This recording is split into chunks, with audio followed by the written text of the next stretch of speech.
Oi, oi! Retornando para a nossa terceira aula do curso Sons e Palavras. O meu desejo é que tudo que tem sido partilhado aqui, principalmente as falas, estejam chegando até você e te trazendo um bom incômodo, fazendo você repensar a maneira com que você achava que deveria, agir na sala de aula como professor e professora, a maneira talvez como você pense sobre o fazer música. E logo na saída eu quero bater na sua porta, viu? Vou bater na sua porta e quero que você saia. A canção Toque Toque, que é do compositor Estevão Marques, que inclusive no encontro passado eu mencionei ele, na sua abordagem com a utilização das colheres. É um brinquedo que, na verdade, nós chamamos um brincadedo, né? Quando você utiliza os seus dedos para brincar com canções. E esse brincadedo, originalmente, ele é feito com a mão, não é mesmo? Você faz o toque-toque e os dedinhos saem. Quem nunca brincou disso, né? Quem nunca fez essa brincadeira com crianças pequenas? Toque-toque. Ah, quem é? E ele criou essa brincadeira cantada, trazendo essa questão do esconde, aparece. E nós vamos utilizar para trabalhar alguns parâmetros musicais. Primeiro, eu vou tocar para você a canção, tá bem?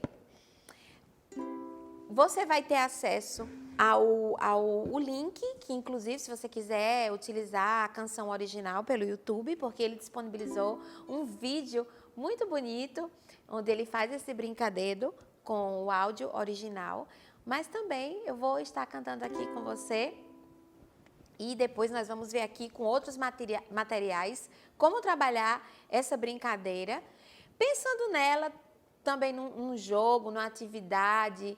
E para bebês, nós vamos fazer um movimento pensando também trabalho com crianças pequenas, como uma canção de acolhida, uma canção de esconde e aparece. Bate na porta, vai ver quem é. Quem abre a porta é o seu Zé. Viva o seu Zé, oi, viva o seu Zé. Eita folia boa, dançar na ponta do pé. Viva o seu Zé, oh, viva o seu Zé. Eita folia boa, dançar na ponta do pé. Bate na porta, hoje é o dia. Quem abre a porta é a Maria. Viva Maria, oi, viva Maria. Eita folia boa, pulei dança todo dia. Viva Maria, oi, viva Maria. Eita folia boa, dança e salta todo dia.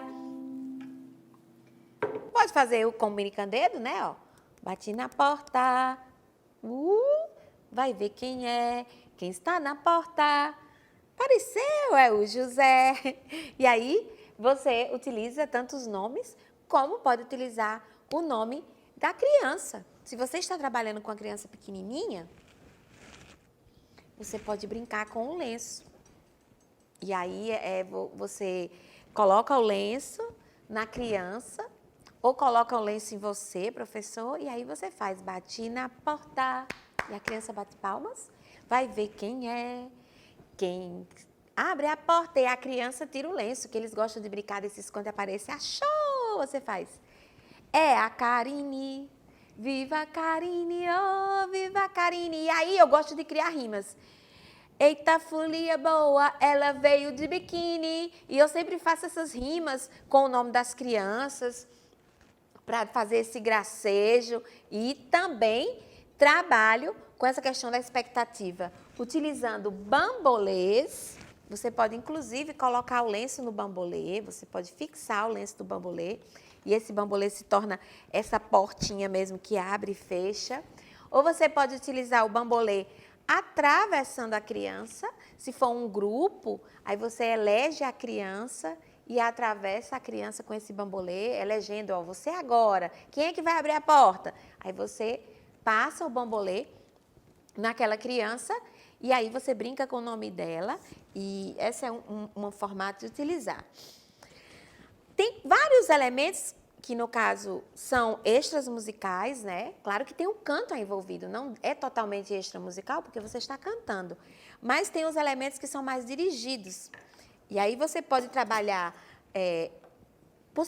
marcações rítmicas específicas de acordo com a idade da criança. Você pode fazer bate na porta, vai ver quem é. Quem está na porta é o seu Zé. Viva o seu Zé, oh, viva o seu Zé, eita folia boa. E aí você cria um elemento rítmico que vai ficar fazendo esse ostinato, né? Um ostinato sempre constante. Pode usar blocos sonoros, isso aqui é um agogô no caso, né? É um agogô, não é um bloco sonoro, é um agogô de castanha, mas você pode usar os blocos sonoros para gerar esse som mais de madeira, para lembrar a questão do timbre da porta. Mas, Karine, clavas, você pode utilizar, inclusive colocar as crianças para fazerem uma com a outra, bater na porta, cada uma segurando uma clava, mas pode utilizar também o tambor. Inclusive, as crianças gostam muito de fazerem, se o tambor é aqueles tambores coletivos, lá no meu espaço, que eu tenho um espaço, é um espaço para vivências musicais, eu tenho um tambor de quase 1 metro. Então, dá para colocar várias crianças e nós tocamos juntas. Então, faz também no tambor. Bati na porta, hoje é o dia. Quem está na porta é a Maria. Fazendo essa repetição. E você pode brincar com essa questão da expectativa, né? Você canta e a criança responde com a batida no tambor. Esse é um dos formatos. O outro formato que você pode estar trabalhando também é a criança trazer elementos da sua própria casa. Então, ela pode trazer as fotos, você pode desenhar uma casinha. Eu vou já compartilhar aqui com vocês, inclusive um recurso que eu vou disponibilizar. Aqui é a minha família, viu? Minha família linda. Então, a criança pode trazer a foto, bate na porta, vai ver quem é, quem está na porta. Ela pode falar, é a mamãe. É a Julinha, que é a irmã dela, pode ser o cachorro, e aí ela traz elementos da história de vida dela, da família, e compartilha com os demais. Linda, né, minha gente? Vou mostrar para vocês aqui, ó. O povo é bonito, viu? O povo é lindo, ó. Meu marido lindo, maravilhoso, que eu vou compartilhar com vocês. E minhas meninas são lindas demais. As princesas. E as modelos mais lindas que eu tenho, viu? Depois vocês vão lá no meu perfil, Som na Caixa Vivências Musicais. @Som na Caixa Vivências Musicais, que vocês vão ver essas meninas lindas cantando e tocando. Outro formato de brincadeira também é você utilizar os dedoches. E aí você esconde na mãozinha. E a criança só vai conseguir, você pode gerar essa expectativa, como é que vai sair aqui?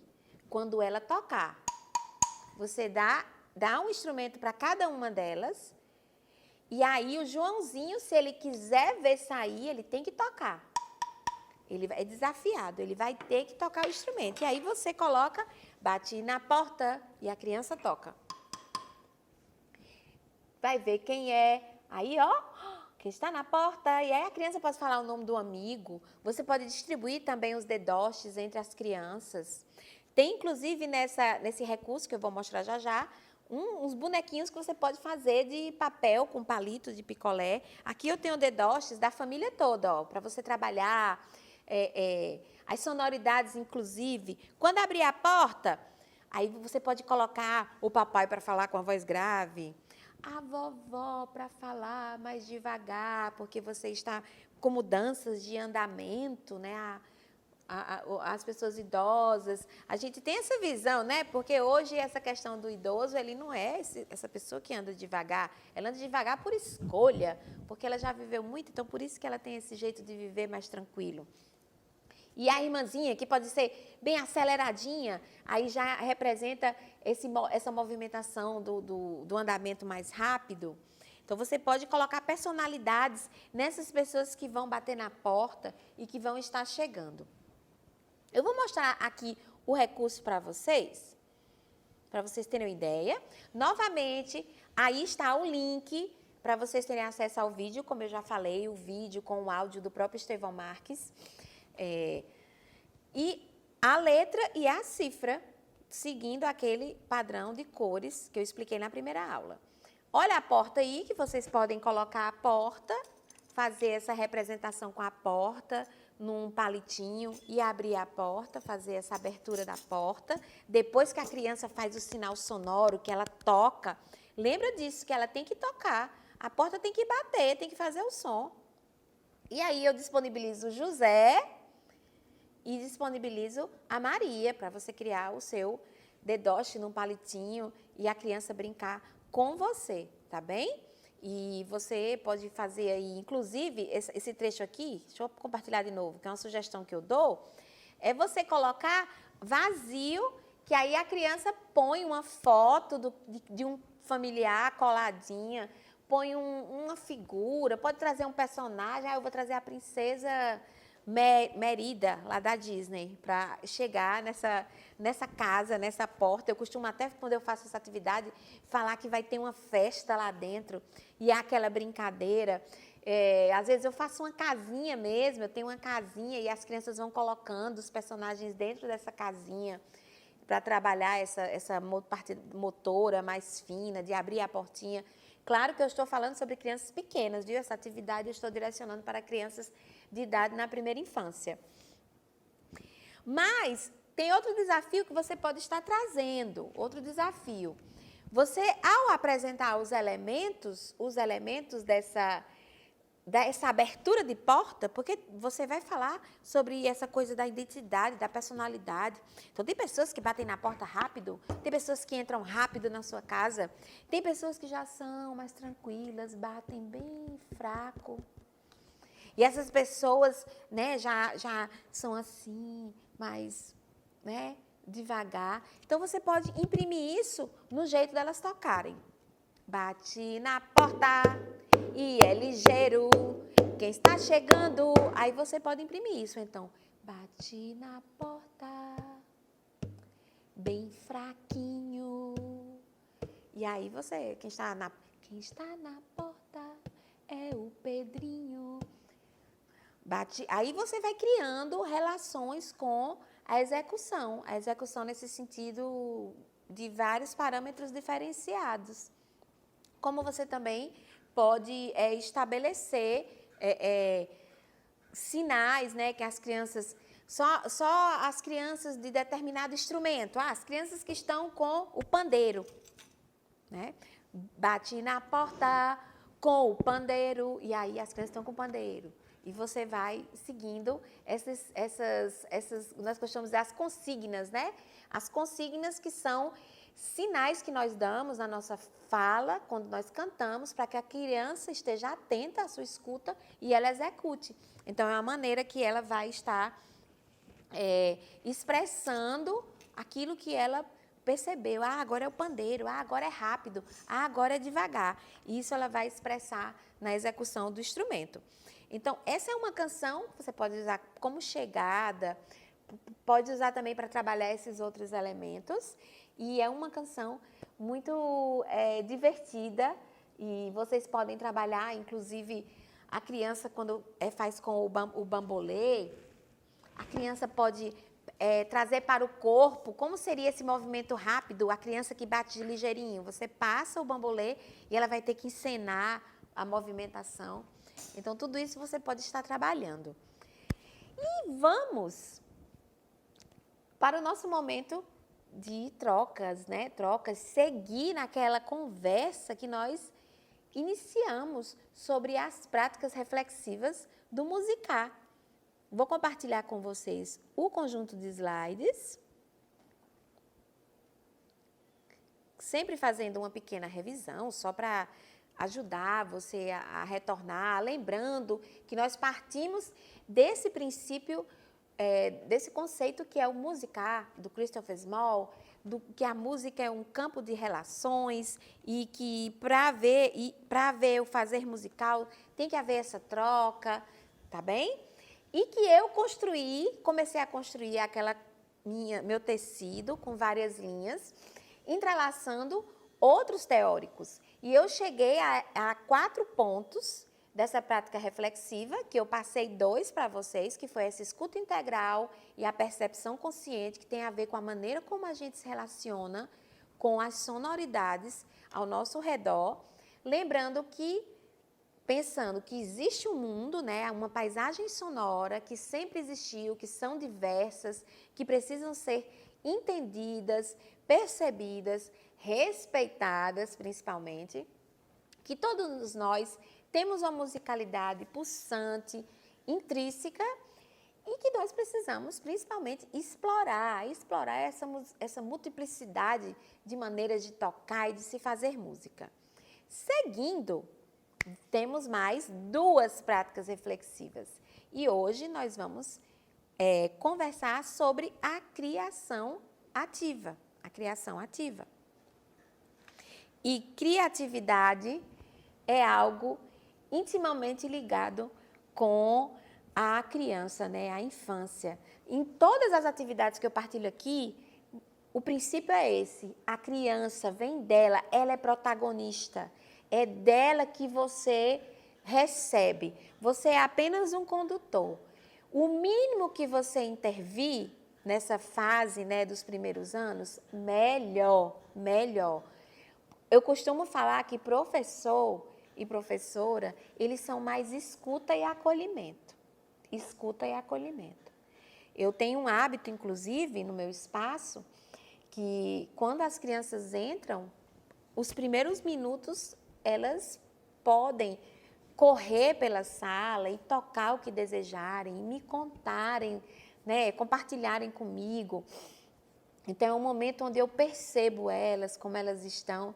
Como eu sou também musicoterapeuta, né, eu tenho esse olhar, mas vocês devem perceber na minha fala uma preocupação que talvez pareça, né, ser não tão formal nesse sentido do fenômeno estético, né, da obra musical mesmo. E realmente isso é verdade. Eu tenho uma preocupação holística. Eu olho para o ser como um todo, por causa dessa minha perspectiva que vem da musicoterapia. Então, professor e professora, hoje, mais do que nunca, principalmente em tempos de pandemia, onde as crianças têm passado por 1 ano e meio de afastamento de seus familiares, do convívio com a coletividade e tantas outras questões, as crianças precisam ser ouvidas e acolhidas. E a música é uma ferramenta de autoexpressão. A criança te conta algo, a criança declara algo, ela quer comunicar, ela quer ser afetiva com você através da música. Então, sempre escute a criança, acolha a criança. Ela é o seu grande material, ela é o seu grande recurso. Isso aqui que eu trouxe, que eu apresento, não é nada. Não é nada se não tiver uma criança aqui para interagir comigo, uma criança para fazer música comigo. Inclusive, isso tudo aqui é dispensável, como a gente já falou sobre o corpo, né, que é o primeiro instrumento, como o Fernando Barba tanto apregoou. Então, nós e a criança apenas fazemos uma grande zoada, como a gente diz aqui, né? Uma zoada boa. Vamos para a criação ativa, então? Você já deve ter ouvido falar de criatividade, claro. Mas quando eu falo sobre essa criação ativa, parece até, ai, Karine, parece uma redundância, né? Porque criar tem a ver com atividade, né? Tem a ver com atividade, mas justamente eu junto esses termos, vocês vão entender por quê. É por causa de correntes que são ligadas à educação musical ativa e à educação musical criativa, que são escolas dentro da educação musical, da pedagogia, né? Da educação musical. Então, a criação ativa eu chamo que é você sentir, ser, pensar e fazer música dentro de um processo dinâmico. Mas por que eu ressalto esses verbos? Você precisa sentir a música, ouvir. Ouvir naquela perspectiva que eu já falei, né? Não só ouvidos. Então, a música tem que te tocar. A música tem que te afetar. Ela te afeta sempre. ou positivamente, né, que a gente fala que é positivo, no sentido, eu gosto, me faz bem, ou ela te afeta no sentido de afastamento, né? É muitas vezes o volume é muito intenso, aí você tapa o ouvido. Esse timbre eu não me identifico, então ela te afeta. Você é um ser cheio de poros e de vários, né, esquemas sensoriais. Você sente música não apenas pelo ouvido, você sente por sua pele, você sente no seu ventre a música, nós que somos mulheres, né, nós sentimos com os nossos órgãos, nesse sentido reprodutivos, a música. Então, a gente sente a música no chão, né, quando a gente sente a música em toda a parte do nosso corpo. Então, ela nos afeta. Não é apenas a questão de sentir, mas ser. Ser, quando eu falo, é pertencimento, identidade, né?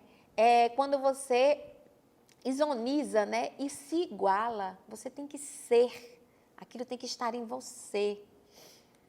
Quando eu falo da minha manifestação, do meu cariri, o meu olho brilha porque aquilo é minha identidade, né? Aquilo é no meu organismo, então eu sou aquilo. Então, música tem a ver com ser, com existência. Também pensar, é refletir, é raciocinar, é mirabolar, é ruminar, como falamos em relação ao gado, né? O gado ele fica ali mastigando, mastigando, ele não engole, mas ele fica ruminando, ruminando. Fica ali tempo e tempo e tempo com aquele alimento na boca. E fazer, que é a parte do agir, né? Do tocar um instrumento, do executar. E tudo isso é dinâmico, muda o tempo todo, tem movimento de vida, é orgânico, pulsa, tem trocas. Quando eu falo em organismo é porque se conecta, há uma troca, né? Tudo que tem vida tem esse processo de conexão, e troca de energias, troca de afetos, troca de aprendizagem. E é tudo isso, né, esse sentir, esse pensar, esse ser, esse fazer, ele é dinâmico, orgânico e protagonista, né? Então, você cria música de forma ativa quando você é o centro, quando você é o artista principal. Você sente, você é música, você pensa, faz, aquilo sempre está mudando, é ligado ao seu corpo, à sua vida, e você é o centro, você é o centro. O aluno é o centro, como a gente já falou. E essa criação ativa, todos os elementos sonoros, musicais, eles são identificados, relacionados e modificados por meio da improvisação, da composição e da interpretação. Então, a gente escuta um som, isso aqui é um dó, pensando na escala do ocidente, né, nessa escala temperada, isso aqui é um dó, eu identifico, né, eu relaciono, isso tem a ver com a harmonia determinada naquela canção, mas eu posso modificar, eu posso, de repente, improvisar, né, eu improviso, eu crio algo novo, ou eu posso compor, criar, partindo, né, partindo de um novo material. E eu posso também interpretar, eu estou criando quando eu estou interpretando. Pega o mesmo repertório e escuta por vários, vamos lá, instrumentistas diferentes. Cada um coloca a sua criação ali. Cada um, quando ele interpreta algo que está no papel, por isso que música não é um papel, né? Não é uma partitura. A música, ela acontece quando ela passa pelo humano, porque alguém, quando interpreta, faz, né, dá a sua contribuição. Essa criação ativa, ela tem as linhas, né? Sempre lembrando das linhas que eu costuro. Então, a primeira costura que eu trago é justamente essa educação que nós chamamos, que é uma escola, que vem dessa linha da educação ativa, por isso que eu chamo educação, é um movimento na pedagogia musical, ali no início do século, ano de 1900 e pouco, onde nós encontramos em Dalcroze, que é o primeiro nome da educação do movimento. Dalcroze, ele percebe que a música, ela não está extra corpo, ela está no corpo, ela está ligada ao instrumentista, ao cantor. E aí ele desenhou o que nós chamamos de euritmia, que é o meu ritmo, nasce em mim. É um processo que tem que ser corpo para depois ir para fora. E o Dalcroze é a abertura desse olhar de uma educação musical pelo movimento. É preciso o ser se movimentar, é preciso o ser fazer ligações, né? Então, vamos lá, uma mínima. O que é uma mínima no movimento, né? Uma figura de mínima? É um movimento, talvez, né? Que segure, né? Que sustente por um tempo. Eu não diria nem isso aqui, né? Só se você depende, vamos lá, uma mínima no compasso 4x4, que seria? Então, você fala, uma mínima, não, gente, eu estou querendo falar uma semibreve, perdão. Uma semibreve. Então, vamos lá. 1, 2, 3, 4. E fecha aqui, né? Então, pronto. Isso é uma semibreve no movimento, passando pelo corpo. Então, o Dalcroze percebeu que os instrumentistas pareciam que estavam desconectados dessa questão rítmica, né? Inclusive até hoje, né, gente? Vamos falar a verdade. Você que é violinista, flautista, transversal, é complicado aquelas figuras de semicochê, aqueles acentos. Não é não? Me diga se não é. Aqueles ornamentos, minha gente, é complicado. Tudo que envolve essa questão rítmica dá um trabalhinho a mais. Então, ele percebeu que era preciso começar desde criança a trabalhar essa organicidade no corpo. Na mesma perspectiva, no caminho de Dalcroze, surge Karl Orff, outro, inclusive, além de grande educador musical, um compositor que fez releituras de obras, né, medievais, com Carmina Burana, também um pensador que à frente do seu tempo. E ele foi aluno de Dalcroze e percebeu a importância dessa organicidade do movimento nesse processo de aprendizagem, só que ele trouxe elementos que nós costumamos chamar que é a estrela Orff, né? Nós usamos hoje esse termo, que essa estrela tem 5 pontas que marcam elementos essenciais para essa educação pelo movimento acontecer, que é escutar. Lembra que a escuta dele já é uma escuta também ampliada, então é importante a criança, o aluno, escutar isso tudo ao mesmo tempo. Ele fazer, né? Ele fazer. É importante ele criar, é importante ele jogar, no sentido mesmo do jogo, da brincadeira, e se mover. Então, essas 5 ações, escutar, fazer, criar, jogar e se mover, elas podem ser contempladas nas atividades e aí a aprendizagem vai ser muito significativa. Porque imagina, quando você escuta, você usa alguns sentidos. Quando você cria, você está usando outros sentidos. Quando você se move, joga, brinca, né? Outros sentidos. Então, olha quantas habilidades estão sendo trabalhadas ao mesmo tempo. E o Orff, ele e o Dalcroze, eles são os grandes educadores desse olhar ativo. E dentro disso, tem 2 educadores brasileiros que eu quero mencionar aqui, que é o Ira Kullmann, que é um querido educador musical, que atua muito hoje, ele é muito importante na cena brasileira, porque ele pegou esse olhar dessa educação pelo movimento, ele entendeu que a criança precisa escutar, brincar, se mover, jogar, criar. E aí ele criou uma maneira de trabalhar que é chamada, partindo das estruturas macro.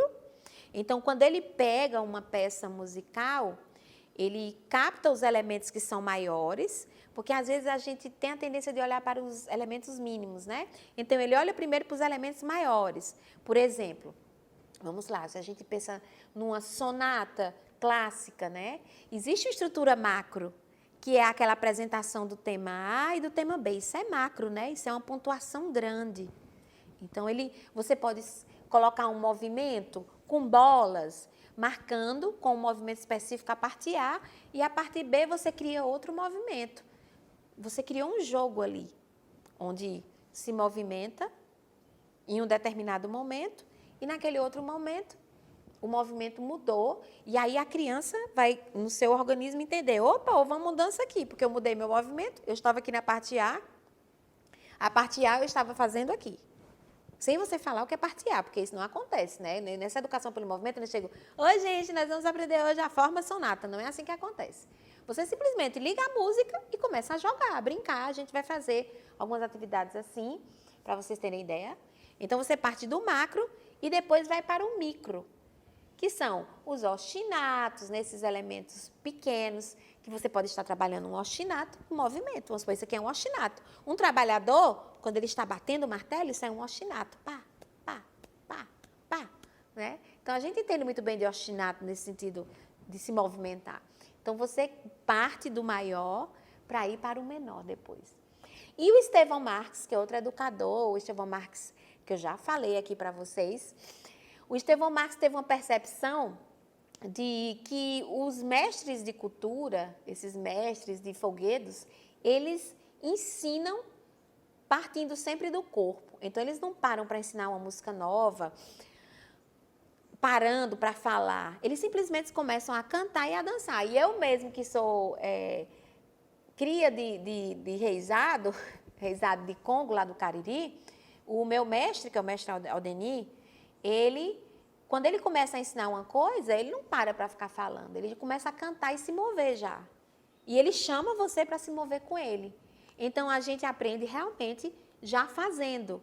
E é assim que acontece a aprendizagem com os mestres brincantes. E o Estevão pontuou um pouco isso no trabalho que ele tem de educação musical. Então, esses são alguns das linhas dessa educação pelo movimento, que tem tudo a ver com a criação ativa. Porque quando eu estou me movendo, quando eu crio um movimento para aquela parte específica, para trabalhar, né, uma forma musical, ou um ostinato, ou uma expressão, eu estou criando, né, eu estou partindo do que eu pensei, né, ali é uma composição no meu corpo, ou então é uma interpretação também no meu corpo.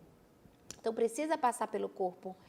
Segunda coisa importante nessa criação ativa é ter um olhar no sentido da música e a música como uma linguagem, né? Entender a música como uma linguagem.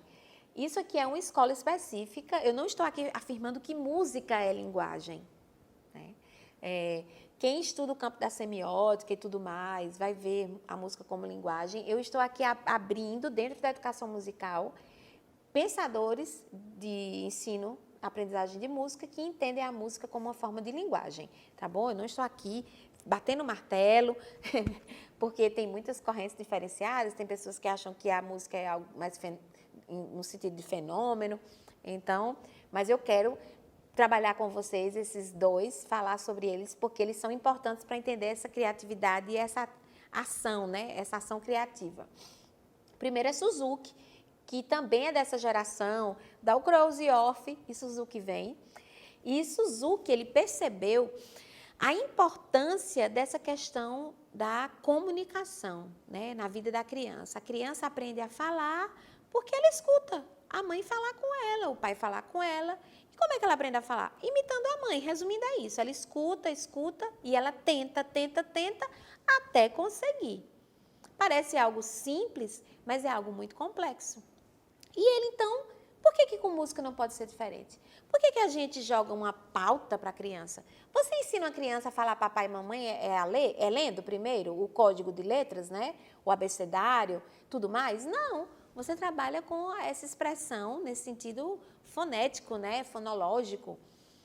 Então, música, como se aprender música? Entregando uma partitura e colocando aquela criança para ler um código com os olhos. E aí, Suzuki inaugurou esse formato de ensinar, inclusive é uma metodologia muito conhecida no mundo, principalmente por causa do violino, onde a criança primeiro, vamos dizer, exposta de forma maravilhosa aos sons, aos repertórios, e ela vai ouvir, assim como ela ouviu a mamãe, e vai ser uma repetidora, no bom sentido, ela vai aprender a tocar porque ela ouviu e vai repetir essa fala, essa linguagem sonora depois de estar em contato com ela através da escuta.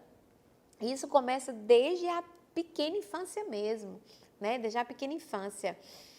E além de ter essa questão da imitação, o Suzuki viu algo muito importante, que é a interação. Essa questão familiar, né, o valor da família, do incentivo, do reconhecimento. E aí entra a figura dos pais, junto ao professor, esse triângulo que ele desenhou, que para a criança aprender música tem que ser a família, a criança e o professor. E os pais em casa como incentivadores. Então, tem que haver essa interação entre todos esses personagens para que a aprendizagem aconteça. E dentro desse olhar também de música e linguagem, nós temos já um autor mais contemporâneo, que é o Gordon. O Gordon tem um olhar muito específico na primeira infância, porque ele meio que pega o que Suzuki, né, como se ele prosseguisse nesse pensamento do Suzuki. O Gordon continua a valorizar a presença da família, inclusive ele acha essencial a família estar no momento da aula, e ele trabalha, né, ele trabalha essa questão da apreensão. Então, não é apenas a criança aprender, nesse sentido que a gente conhece de escutar, né, e fazer um som. Ela escuta, e ela vai tendo contato, né, ali naquele momento que é chamado o encontro, com a linguagem apenas sonora. Não vou chamar metodologia, abordagem, né? Que no caso do Gordon a gente usa mais o termo abordagem. Não há quase fala, né? É tudo cantado. Os professores cantam o tempo todo. Eles se comunicam por meio das canções, das melodias que são criadas. E a criança também tem essa liberdade eles trabalham, inclusive, tonalidades diversas para que esse vocabulário aumente. Então, é comum nas abordagens Gordon trabalhar os modos, né, modo lídio e tudo mais, e os professores que têm formação, inclusive, nessa abordagem, que é uma formação muito específica. Aqui no Brasil, nós não temos ela nesse sentido assim de você ser habilitado, você precisa, se não me engano, é Argentina, mas nós temos aqui no Brasil alguns educadores que seguem, que no caso é a música, a teoria, a MLT, né? A música como linguagem, né? A teoria da música como linguagem, que é uma teoria específica do Gordon. Então, eles trabalham, eles têm uma habilidade de solfejar, de compor, de criar nesses modos que não são tão habituais na nossa cultura. E a criança trabalha essa questão da compreensão, né, dos signos musicais, dos significados, dos sentidos dos sons. Então, esses dois educadores trazem essa perspectiva no sentido da música ser uma expressão de comunicação, assim como a fala, né, ela comunica, ela é um sistema organizado, cheio de sentidos e significados e signos. E nós temos a última expressão dessa criação ativa, que é uma expressão que eu nominei como a palavra como brinquedo. Né? Então, partindo desse olhar, a música é uma linguagem, a gente não está falando sobre palavras, gente, falando sobre isso, né? Assim, quando a gente pensa a música como linguagem, são os sons, eles são um discurso, viu? Eu não estou falando sobre palavras, é um discurso mesmo nesse sentido sonoro. A melodia em si, ela carrega sentido, ela comunica algo, né? O modo que foi, ou a tonalidade, ele carrega um sentido, ele carrega algo. Mas aqui eu estou indo para a palavra mesmo, a palavra, né? Nesse campo mesmo da semântica, gramatical, português e tudo, né? Da palavra, da construção das palavras. Então, aqui a palavra se torna um brinquedo, dentro dessa forma de criar ativamente música. A educadora, que inclusive é cearense, fortalezense, Elvira Drummond, ela pesquisou muitos jogos e brinquedos verbais. Ela percebeu essa musicalidade nos trava-línguas, nas lenga-lengas, vamos lá, quadrinhas. Tudo isso é impresso uma musicalidade nas palavras. Quando a gente fala serra, serra, serrador, puxa o papo do vovô. Tem um acento aqui específico, tem um movimento que acontece, serra, serra, serrador. Quando eu digo chuva, chuva, olha a sonoridade que essa palavra carrega, não é? Olha o ritmo, chá, chá, chá, chá, chá, olha como muda, chuva, mais alongada essa palavra, chá, chá, chá, chá, chá, que é uma canção até do Estevão Marques essa, que ele trabalha esse vocabulário das palavras, né? E faz essa conexão com parâmetros sonoros. Então, o chá é curto, a chuva é longa, né? Então isso existe nessa nossa oralidade, na nossa cultura oral, que é uma cultura tão ancestral. Quando você pensa no repetista, quem faz rap também, né? Tem uma musicalidade no discurso da palavra.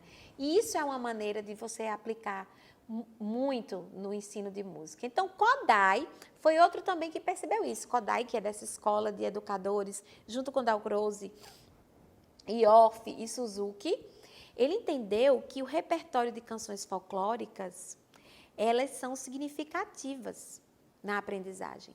Uma coisa é eu cantar uma cantiga lá do outro lado do mundo, que eu não tenho identidade nenhuma com aquela língua, com aquelas palavras, eu nem sei o sentido delas. Isso é distante. Ele percebeu que as canções de tradição da infância, elas potencializam a aprendizagem musical. Então, ele trabalhou essas questões do solfejo e de todo esse trabalho no sentido do campo melódico e harmônico, mas com canções que fossem próximas. Inclusive, ele catalogou as canções folclóricas lá da Romênia e tudo. E aqui no Brasil, nós tivemos uma reverberação, que é o Villa-Lobos. Villa-Lobos contextualizou essa abordagem de Kodály aqui. Pegou nosso ciranda e cirandinha, transformou em peças para piano. Nós temos os manuais, né, dele, nossa, e o canto orfeônico nas escolas, que foi aquele fenômeno, sempre com repertório próximo, as nossas cantigas de roda, as nossas cantigas de tradição. O Villa-Lobos fez isso aqui em nosso país. E voltando para o Off, né, que eu pulei para o Villa-Lobos, deveria até Villa-Lobos estar colado aí em Kodály. O Off, ele traz algo muito interessante, porque o Off, né, lembra que ele trabalha essa questão da totalidade, né, movimento, jogo e brincadeira, criação, só que ele amplia, entendendo que não são apenas os sons. A música é um discurso, claro, mas ele traz a importância para a palavra, Então, o Off, quando ele institui aquela questão do instrumental Off, a utilização do que nós, né, os metalofones, que aqui, deixa eu pegar aqui só um metalofone bem rapidinho, que ele não está aqui na mesa. Pronto, eu vou mostrar aqui para vocês um metalofone, por exemplo, que aqui é um metalofone pequenininho, né? Aqui não é um instrumental Off, que o instrumental Off é maior. Então, o Off, ele percebeu que havia uma conexão entre a palavra que iria auxiliar na aprendizagem dessa questão do ritmo. Então, vamos supor, o Off partia de palavras. Você pode, tipo, dizer, opa, vai soar? Vai soar muito bem? Você pode fazer um casa, casa, e colocava as crianças para cantarem as palavras, para brincarem com as palavras. Casa, casa, casa, casa. E ali elas iam partindo dessas palavras primeiro, criando o jogo de palavras e depois, vamos dizer, elas estendiam para os instrumentos, né? Para os instrumentos, o instrumental Off, que é um instrumental tão rico, que foi uma maneira que o Off entendeu que tinha como a criança estar envolvida nessa prática de orquestra sem precisar estar com o violino, no caso, no braço. Ele percebeu nos instrumentos africanos, como o balafon, instrumentos que haviam lá, com essas lâminas de madeira, e aí ele criou o instrumental Off, que é o xilofone, que você já deve ter visto, xilofone, metalofone. E aí ele criou essa orquestra, que é o instrumental Off, onde a criança aprende sobre timbres diferentes, vozes diferentes sendo trabalhadas, né, e tudo mais nesse tecido que uma orquestra incorpora. Só que para ele, as palavras eram ponto de partida. E as palavras eram conectadas com movimento, com dança, com gesto, com artes visuais. Você pode partir de um desenho, de uma figura que você criou, e que tudo isso era uma coisa só. Ele não via diferença. E assim, nós fechamos o conteúdo, né, reflexivo de hoje sobre a criação ativa. E eu espero que vocês estejam refletindo sobre cada fala e, principalmente, aproveitem o conteúdo que vai anexo, que é a apostila, onde eu estendo cada fala dessa aqui que eu trago para vocês. Agora nós vamos para a parte prática, tá bom?